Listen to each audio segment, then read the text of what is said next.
Kerajaan Majapahit adalah salah satu sejarah yang sangat membanggakan bagi bangsa Indonesia.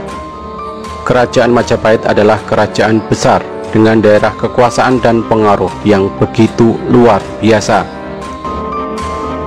Peninggalan kerajaan Majapahit pun tersebar di berbagai daerah dan masih bisa kita jumpai sampai saat ini. Jika melihat begitu besarnya kerajaan Majapahit, tentu pendiri kerajaan Majapahit bukanlah orang yang biasa saja. Ia tentu adalah seorang yang memiliki kecerdasan dan kewibawaan, sehingga bisa mendirikan kerajaan besar dan memiliki sejarah panjang sampai saat ini.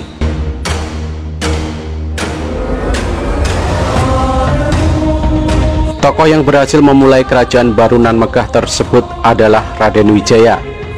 Membicarakan biografi Raden Wijaya sebagai seorang pendiri kerajaan Majapahit memang selalu menarik. Kelihayan Raden Wijaya dalam berstrategi yang kemudian membawanya menjadi raja pertama Majapahit selalu menjadi perbincangan hangat. Bukan saja biografi Raden Wijaya, asal-usul dan silsilah Raden Wijaya pun juga tak luput dari bahasan menarik ketika kita membahas sejarah berdirinya kerajaan Majapahit. Karena tentu saja seorang yang bisa membangun kerajaan baru yang masyhur pastilah bukan orang biasa, baik secara silsilah dan asal-usul maupun mindset dan pola pikir. Orang itu tentu memiliki pemikiran panjang dalam kerangka yang maton. Raden Wijaya adalah sebutan yang lazim disematkan kepada pendiri kerajaan Majapahit ini dari para sejarawan. Padahal pada masa kehidupan Wijaya, sekitar abad ke-13, sebenarnya belum begitu lazim sebutan nama dengan disematkan Raden di depannya. Nama Wijaya ini terdapat dalam Pararaton yang ditulis pada sekitar akhir abad ke-15. Sedangkan dalam negara Kretagama, pendiri kerajaan Majapahit disebutkan adalah Dyah Wijaya. Dyah adalah sebuah gelar yang populer sebagai gelar kebangsawanan yang juga merupakan cikal bakal gelar Raden. Awal gelar Raden sendiri diperkirakan bermula dari Radiah atau Radian atau Rahadian. Kembali ke pendiri Majapahit, nama yang dianggap paling tepat adalah Nararya Sanggrama Wijaya, karena nama ini terdapat pada prasasti Kudadu yang dikeluarkan sendiri oleh Wijaya pada tahun 1294. Sedangkan asal-usul Raden Wijaya sendiri menurut Pararaton adalah merupakan putra dari Mahisa Cempaka yang merupakan pangeran dari Singosari. Raden Wijaya sendiri dibesarkan di lingkungan istana kerajaan Singosari. Sumber informasi mengenai asal-usul Raden Wijaya yang lain adalah berasal dari pustaka Raja-Raja I Bumi Nusantara yang disusun oleh Kesultanan Cirebon dan termasuk naskah Wangsakerta. Dalam pustaka ini disebutkan bahwa asal-usul Raden Wijaya adalah putra pasangan Rakyan Jayadrama dan Dyah Lembutal. Ayahnya adalah putra Prabu Guru Darmasiksa, Raja Kerajaan Sunda Galuh.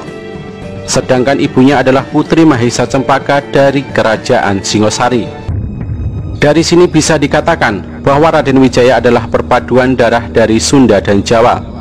Jika melihat ini, maka Raden Wijaya seharusnya menjadi Raja Galuh setelah Rakyan Jayadrama wafat. Namun Raden Wijaya mendirikan kerajaan Majapahit setelah Raja Kertanegara wafat, yang juga merupakan sepupu dari ibunya.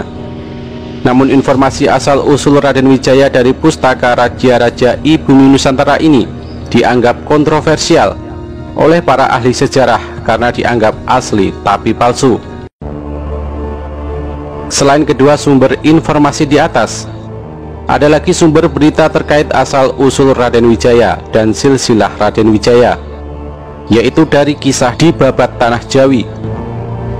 Dari Babat Tanah Jawi ini disebutkan bahwa pendiri kerajaan Majapahit memiliki nama Jaka Sesuruh yang merupakan putra Prabu Sri Pamekas yang merupakan raja kerajaan Pajajaran yang berada di daerah Sunda. Jaka Sesuruh ini melarikan diri ke kawasan timur karena dikalahkan oleh saudara tirinya yaitu Siung Wanara. Dalam pelarian tersebut, kemudian ia mendirikan kerajaan baru dengan nama Kerajaan Majapahit yang kelak akan berbalik menumpas Siung Wanara.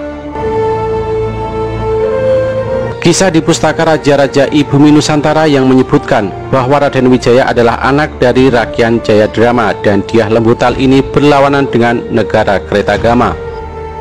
Di dalam negara Kretagama dikisahkan bahwa Lembutal adalah seorang pria putra dari Narasingamurti, dan bahkan di dalam naskah ini memuji Lembutal sebagai seorang perwira Yuda yang gagah berani yang merupakan ayah dari Dyah Wijaya.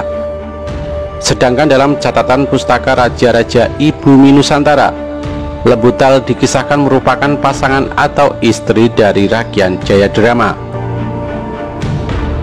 Dalam prasasti Balawi, Raden Wijaya menyatakan bahwa dirinya adalah sebagai anggota dari Wangsa Rajasa. Sedangkan menurut negara Kretagama, Raden Wijaya adalah putra dari Dyah Lembutal, putra dari Narasingamurti. Menurut para raton, Narasingamurti adalah Mahisa Cempaka dan merupakan putra dari Mahisa Wongateleng yang merupakan putra dari Ken Arok pendiri Wangsa Rajasa. Dalam catatan prasasti Balawi, Raden Wijaya menikahi 4 anak dari Kertanegara raja terakhir Singosari, yaitu Tribuaneswari, Narendra Duhita, Jayendra Dewi, dan Gayatri. Sedangkan menurut para raton, Raden Wijaya hanya menikahi 2 orang putri Kertanegara dan seorang putri dari Kerajaan Melayu, yaitu Dara Petak. Ada riwayat lain yang menyebutkan bahwa Raden Wijaya juga menikahi Dara Jingga, salah seorang putri Kerajaan Melayu lainnya selain Dara Petak. Untuk putra, menurut prasasti Sukamerta dan prasasti Balawi, Raden Wijaya memiliki putra dari Tribuaneswari yang bernama Jayanegara. Sedangkan menurut para raton, Jayanegara adalah putra dari Dara Petak. Dan menurut negara Kretagama, Jayanegara adalah putra dari Indreswari. Sementara itu dari istri lain yaitu Hayatri, Raden Wijaya memiliki putri bernama Dyah Gitarja dan Dyah Piat. Ada riwayat lain yang menyebutkan bahwa Raden Wijaya juga menikahi Dara Jingga, salah seorang putri kerajaan Melayu lainnya selain Dara Petak. Selalu ada beberapa versi ketika membicarakan sejarah, apalagi kisah sejarah sebuah kerajaan. Demikian halnya dengan biografi Raden Wijaya.